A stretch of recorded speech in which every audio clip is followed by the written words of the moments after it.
This is why Valentine's Day is a bitch. This goes out to all the singles out there. Are you lonely? Are you really lonely? The only reason you desire love is because you feel like you lack something that if you had, would make you whole. And carrying the weight of that lack year after year is tiresome. And plus you get horny, which exacerbates the feeling of loneliness. There is a cure to this, and it's called delusional maxing. Delusional maxing, in essence, is gaslighting yourself into believing something that's initially not true, because the falsehood in question is preferable over the mental turmoil associated with the truth. Eventually, the falsehood becomes the truth, and your life is better because of it. Are you sad because you're not in love? Don't be. You don't need it.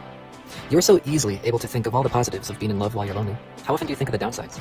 Like I said, you only want love because you don't have it, not because having it would fix you. So go and romanticize your life. You're single. You have a larger reservoir of energy and time to make use of and play around with, since none of it is being expended on a partner. This is your time. Use it to create beauty in the absence of love. So what I'm doing here is I'm narrativizing why being single is better than being taken. You could easily argue the opposite. The point of delusional maxing in this context is to convince yourself to positively identify with being single, even though deep down you'd rather be in love. Practice delusional maxing enough, and you can completely negate the deep down feeling that you'd rather be in love. Your preference to be single will become truth.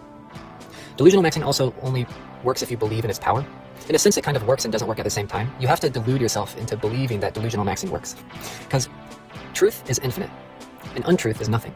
The only way that untruth can compete with truth is if you construct an infinite regression of untruth, or delusion. That's why it's called delusional maxing. It's delusion to the max. Okay, and so the way that you actually practice delusional maxing, the way you do it, it's actually really simple. I know I kind of made it sound complicated, but it's really easy. And in this context, if you're lonely and you don't want to feel bad about being lonely all the time, just keep all of the arguments in favor of being single circulating through your head 24/7 and try to not think about the positives of being in love. Just don't think about it. That way, untruth becomes infinite and truth becomes nothing. Because untruth, or the delusion that you're teaching yourself, is what you're running through your head all the time. It's the infinite. It's the only thing you think about, whereas the truth, the fact that you would rather be in love, is something you never think about. So the truth is nothing. So it goes from truth being infinite and untruth being nothing to the opposite. And it's the same thing because the two just replace each other. In this context, it makes sense. I'm not going schizo here. It makes sense. But stay delusional, Max. And fuck Valentine's Day.